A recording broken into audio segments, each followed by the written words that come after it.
Di pa rin alam sino ang utak ng krimen. Interesado pa ba ang bayan sa katotohanan? Narito ang ulat ni Pia Ontiveros. Ninoy Aquino nabaril sa tarmac 19 na taon nang nakakaraan. Nagkumbulsyon ang bayan. Napaluhod ang diktadurya. Pinaimbestiga ni Marcos sa 2 pang komisyon. Pero di magkasundo ang mga miyembro ng Agrava Commission kung gaano kataas sa chain of command masisisi ang pagpaslang kay Ninoy. Ayon sa isang report, damay rin daw ang henchman ni Marcos, ang yumaong si Fabian Ver. Pero tuluyan ding naipwesto ng people power ang byuda ni Ninoy. Naibalik din ang demokrasya, kalayaan, katotohanan, katarungan, mga pamana ni Ninoy. Yan ang ating akala. Hanggang sa ngayon, alam lang natin isang bala sa ulo ang ikinamatay ni Ninoy. Alam nating nasa munti ang mga sundalong ABSECOM. Pero hindi pa rin natin alam kung sino ang nag-utos na patayin ang mortal na kaaway ni Marcos. Maraming chismis, hanggang chismis nga lang. Dito sa Pilipinas, maaaring alam kung sino ang salarin, di naman mapatunayan sa korte. Noong 1997, sabi ni Imelda na sinabi sa kanya ng mga ABSECOM soldier kung sino ang mastermind. May iba't ibang hinala rin. Ilabas ng lahat yan para matapos na yan. Total, for 21 years that Marcos was president, nandoon si President Ramos. For the 6 years of Cory, nandoon si President Ramos. May mga pinapaiwas na huwag namin banggitin eh. May mga pangalang ayaw pa banggitin yan. If this person comes out, I'm sure he would be the least suspected.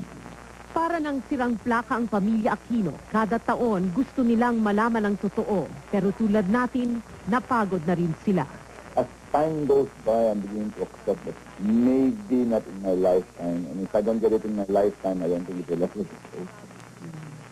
The best chance for a closure is now while people are still alive. Kaya tuwing anibersaryo ng pagkamatay ni Ninoy, nagtatanong tayo, sino nga ba ang bumaril kay Ninoy? Tuloy gusto nating maniwala sa mga ibinubulgar ng mga desperado. Di natitinag ang ating pag-asang may magsasabi ng totoo. Si Galman talagang pumatay. Ay, akong kasama ni Galman. Mission, i-secure ang safety ni ex-Senator Aquino upon his arrival dito sa MIA. Ay, namatay siya eh. Bakit? Congratulations. Dapat sana bull out kami. Mismong anak ni Ver, hindi naniniwalang ama niya ang nagpapatay. I could hear him loudly castigating Gerald Petrujo for failing to prevent the shooting. And my father was particularly hurt, and his line to the ABSECOM general was, like I said, very memorable. Ginawa niyo siyang martir. Ngayon, kalaban natin ay hero. Hanggang ganito na lang ba natin dinadakila ang ating mga bayan?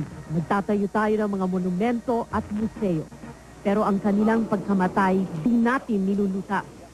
Paano natin maisasabuhay ang sakripisyo ni Ninoy kung hanggang ngayon wala pang hustisya ang kanyang pagkamatay?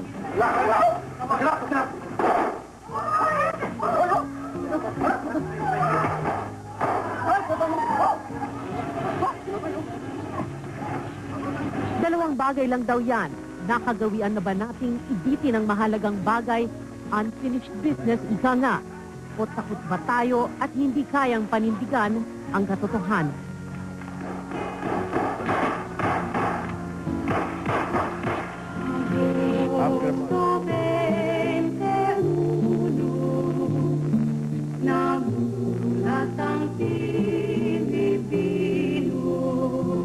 Para sa TV Patrol, Pia Ontiveros, ABS-CBN News.